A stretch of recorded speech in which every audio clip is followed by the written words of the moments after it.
I'm Jane Groom, speech language pathologist.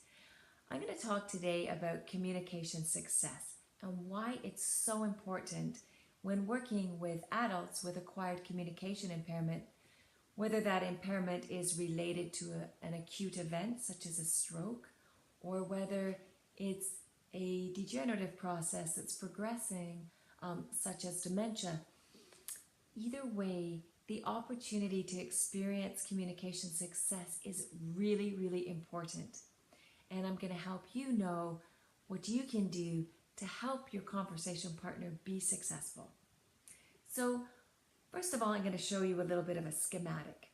So, in this schematic, we have the concept that here in the brain is the idea of what it is we'd like to say.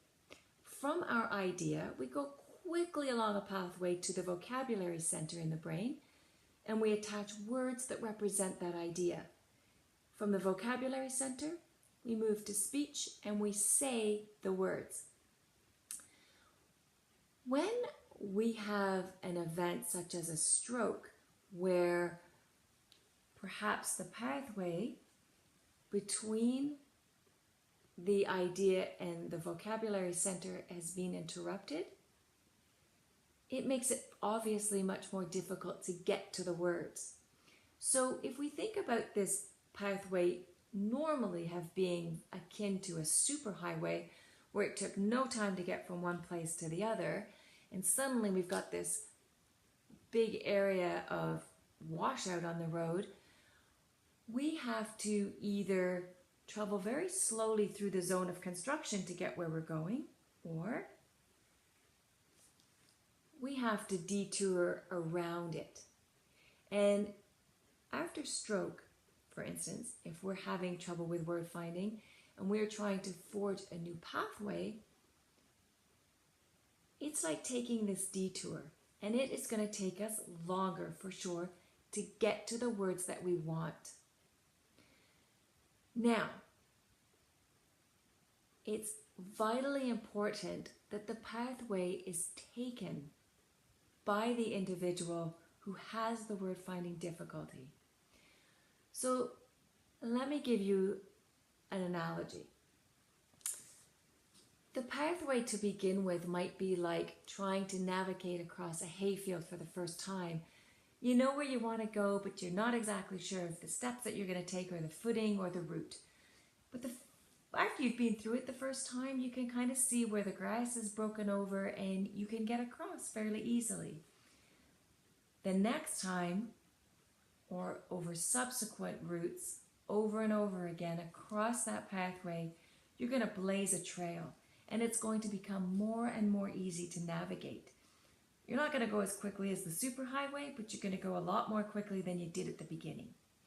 And so every time an individual with a communication impairment who has trouble finding words has the opportunity to go and travel the pathway, then we talk about sort of rehabilitation occurring in the brain. If we're talking about an individual who has a degenerative condition such as a dementia, if they're not practicing their path might be well established, but if they don't keep using it, there's the opportunity for the grass to start growing back over it. And so we really want to encourage them also to try their best to get to the words that they want, to have opportunity to practice success. So a typical example in an individual that has trouble with communication and word finding is they'll think of something like, oh, I really keep wondering what time it is. I wonder where is my watch? And so they start to ask, have you seen my, and they're traveling out along here, have you seen my, and they get here having a hard time getting the word watch. And we see them struggling and we want to be helpful. And so we say, oh, are you looking for your glasses? And they come back and they think, my glasses, I wear those to read, but I want to know what time it is. So no. And so off they come again. Have you seen my, and they're working here to find the word watch, and then we guess again. Oh, your slippers? They come back here. My slippers? Certainly don't tell time with my slippers. No. And so off they come again. Have you seen my, they're beginning to get agitated. And you know why, but you're still trying to help.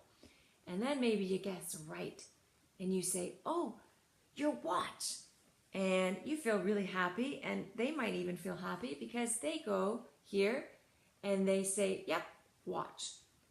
But what's happened is they have bypassed the new pathway.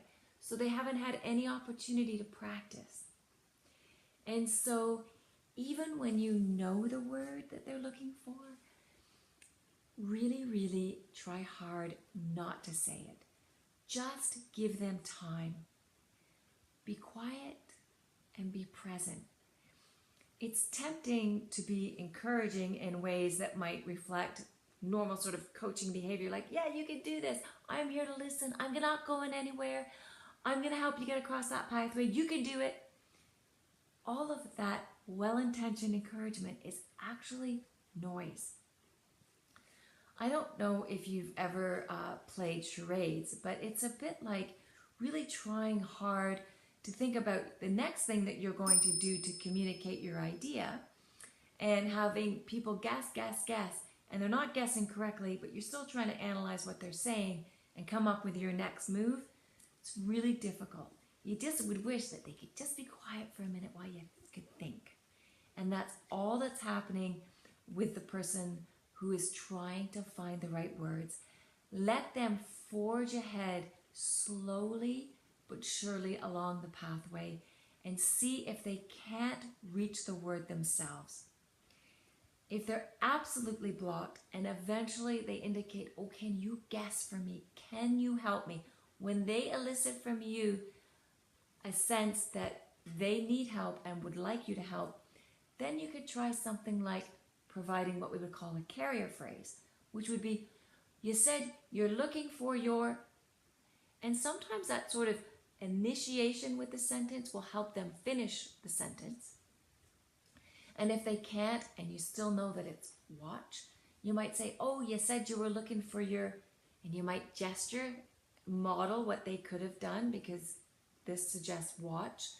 And then from there you might say, oh, I think you were looking for your, begin to say the word watch. See if that can get it. And if all else fails, finally you can say, is it your watch? Oh, right, you're looking for your, and then they even then might have opportunity to practice the word, even though they didn't get it on their own. But you really want to make or take advantage of every opportunity that there is for successful communication. And by doing so, every time you interact with your loved one, every time that you support them just by being present in helping them be successful, therapy is taking place. If you have any questions about this, or if you think that someone that you know would benefit from speech pathology services, contact a speech pathologist near you and ask questions.